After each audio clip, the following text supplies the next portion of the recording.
Hey, it's Al Calhoun with Coveted Consultant. Let's talk about case studies today. Because as a consultant, as a service provider, as an expert, you have war stories that you're proud of. You have examples of the awesome work that you've done, and you're excited to share those examples. We typically call them case studies.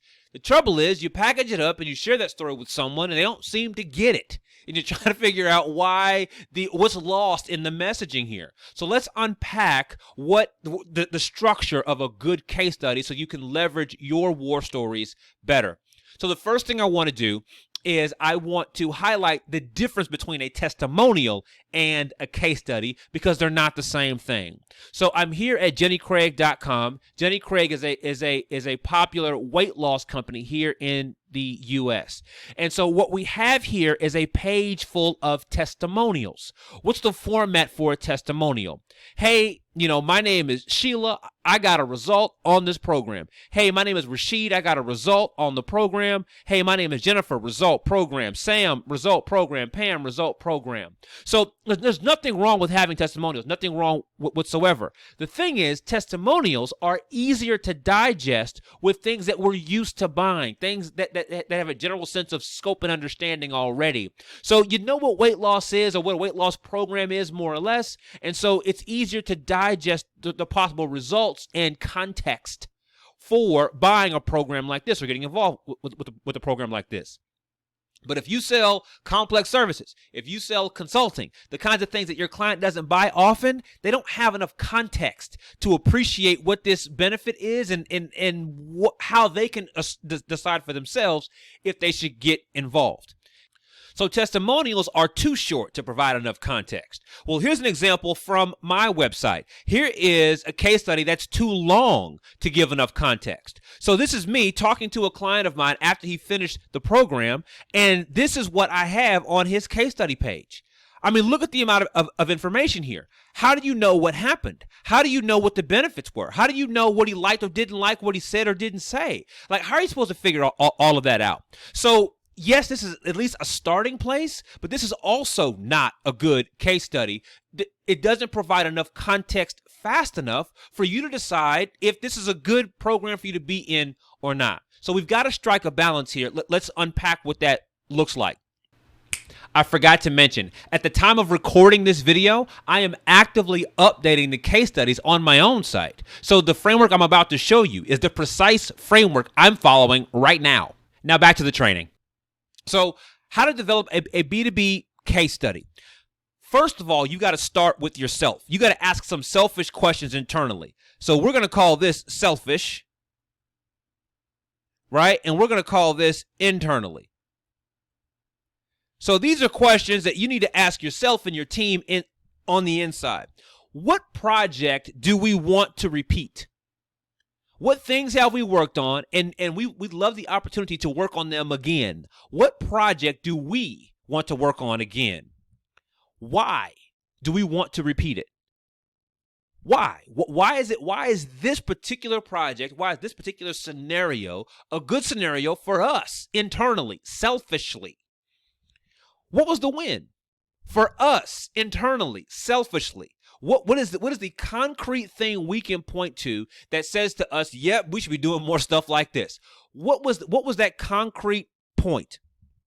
Can you repeat it?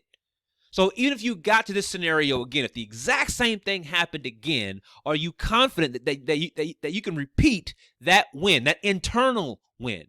Are you confident you can repeat it?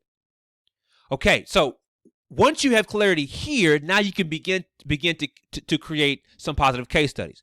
So these questions over here are also selfish, but they are selfish externally.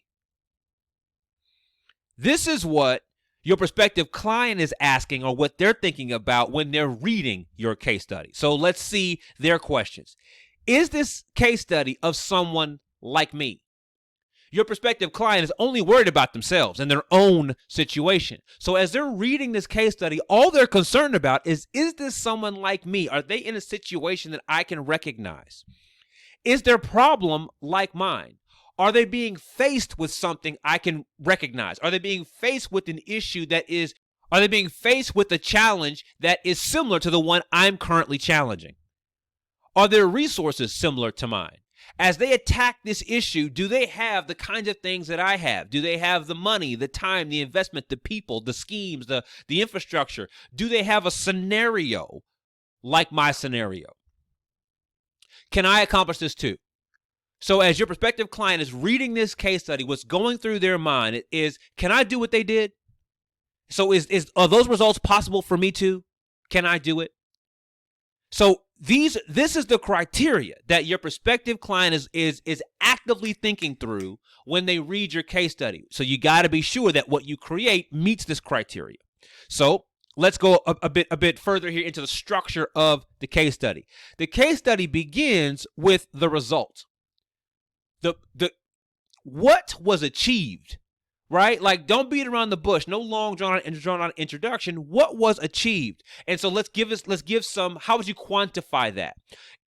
What time impact was made? How much time did you save them? How much time did you allow for them to do other things? Time. Can you highlight a time impact? How about a money impact? Money that was made or money that was lost? Is there some way that you can quantify their experience through money? Or strategic impact? Was there a specific goal that your prospective client highlighted and you were able to help them reach that specific goal? Whatever it was in the strategic growth of their business, did you help them get there? What was that thing? And call that thing out in the very beginning of the case study. That is the headline of the case study that you've created. Process. How did that result occur? This awesome thing that you helped them get to. How did that result occur? What did the client do? And then what did you do to help the client? What steps did the client have to take? And what was your responsibility to help that client get those things accomplished? This is the case study, the big result and the steps required to get to that big result. Now, here are some watchouts. In this case study, the client is the hero, not you. So this is not a veiled marketing asset where you just get to describe how great your services are and the client can be anybody.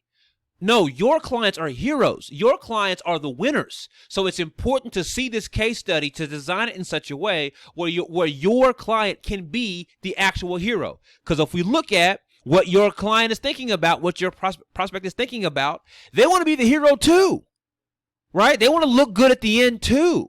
So we want to make sure that the client is the hero, not your services. The client's process matters, not yours. So I understand that there are things that you did to help your client go where they're trying to go, but it's your client that had to navigate that process. Your client had to get those things done. Your client had to allow for certain things to manifest, to unfold, to be executed on. The client's process matters. You need your prospective client to appreciate the process that they have to go through, their own process inside their company, inside their situation. They need to see that for themselves. In your case study, you want to dispel any magic results. Again, sometimes those testimonials look like, hey, it's me, I did a thing and I won. Hey, it's me, I did a thing and I made $1 million. Hey, it's me, I did a thing and it all worked out fine. And we all know, especially when you start interacting with clients and going deep with clients, there's some stuff you got to work through. And so it's really important that you show your client up front that there is no magic. Be honest about the investment required to get to this end goal. If it costs a certain amount of money to get to the end goal, that's what it costs. If it requires a certain amount of time to get to the end goal, then that's what it costs. If it requires a certain amount of people or support staff or existing software or whatever, or training or development, then that's what it costs. But be aggressive in your case study about dispelling the magic. Please don't lie or embellish. And no, we don't do this on purpose, but we want to make our company look the best it can, right? And so we have this as a tendency to kind of trump up, put some extra icing and sprinkles on top of the results that we've created for people.